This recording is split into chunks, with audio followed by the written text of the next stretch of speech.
রাজশাহীতে মাদকের গডফাদারদের তালিকা হলেও নেওয়া হয় না কোনো ব্যবস্থা। ফলে অর্থবিত্তে ফুলে ফেপে উঠেছে গডফাদাররা। এবার মাদক কারবারিদের সেই সম্পদ জব্দে পদক্ষেপ নিয়েছে আইন শৃঙ্খলা বাহিনী। উত্তরাঞ্চল জুড়ে শতাধিক মাদক কারবারির সম্পদ নিয়ে চলছে অনুসন্ধান।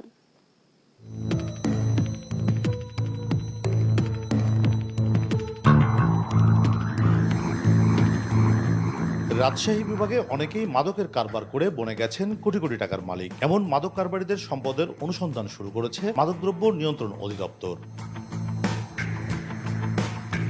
ইতোমধ্যে জব্দ হয়েছে গোদাগাড়ী উপজেলার আব্দুল্লাহ ও তার স্ত্রী সায়রা বেগমের সম্পদ। অনুসন্ধান চলছে রাজশাহীর মাদারপুরের জাহাঙ্গীর, মাটিকাটা ইউনিয়নের চেয়ারম্যান সোহেল রানা, চাঁপাডাবগঞ্জের চর বাগডাঙ্গা ইউনিয়ন পরিষদের বরখাস্ত চেয়ারম্যান শাহিদ রানা টিপু ও জুয়েল মেম্বারের সম্পদের। অধিদপ্তরের তালিকায় আরও আছে রাজশাহীর গোদাগাড়ী উপজেলার শীষ মোহাম্মদ শিশু, বাঘা উপজেলার রুবেল মোল্লা সহ অনেকের নাম। আইন শৃঙ্খলা বাহিনীর কর্মকর্তারা বলছেন, উত্তরাঞ্চল জুড়ে শীর্ষ মাদক কারবারির তালিকা করা হয়েছে। গোদাগাড়ির যারা গডফাদার রয়েছে, হিরোইনের গডফাদার রয়েছে, মাদক ব্যবসায়ী, তাদের 20 জনের একটা তালিকা তৈরি করেছে এবং তাদের বিরুদ্ধে অলরেডি ইনভেস্টিগেশন চালু রয়েছে। মোটা দাগে যেটা আমরা বলি, আমাদের 184 জন মাদক ব্যবসায়ীর তালিকা রয়েছে। সাম্প্রতিক সময়ে আমরা তাদের এরকম গডফাদারদের তালিকা করেছি এবং তাদের বিরুদ্ধে যথাযথ আইনগত ব্যবস্থা নেওয়া হচ্ছে। তবে আইন শৃঙ্খলা বাহিনীর তালিকায় থাকা শীর্ষ মাদক কারবারিরা সাফাই গাইছেন নিজেদের পক্ষে। আমাকে তো মামলা দিয়ে ফাঁসানো হয়েছে, অস্ত্র মাদক নিয়ে আমাকে 2 দিন গুম করে রেখেছিল। সব পালাতক মামলা হয়েছে, মামলা সব শেষ হয়ে গেছে।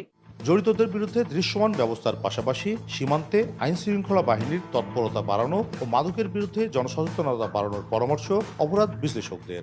সমন্বিত কার্যকর পদক্ষেপের মাধ্যমে আমরা এটা প্রতিরোধ করতে পারি। সেজন্য সীমান্ত এলাকায় নজরদারি বাড়াতে হবে, আমাদের যে আইন শৃঙ্খলা বাহিনী তাদের সক্ষমতা বৃদ্ধি করতে হবে। সিন্ডিকেটের রুট অনেক শক্ত, যার কারণে এই রুটটাকে উপড়ে ফেলা যায় না।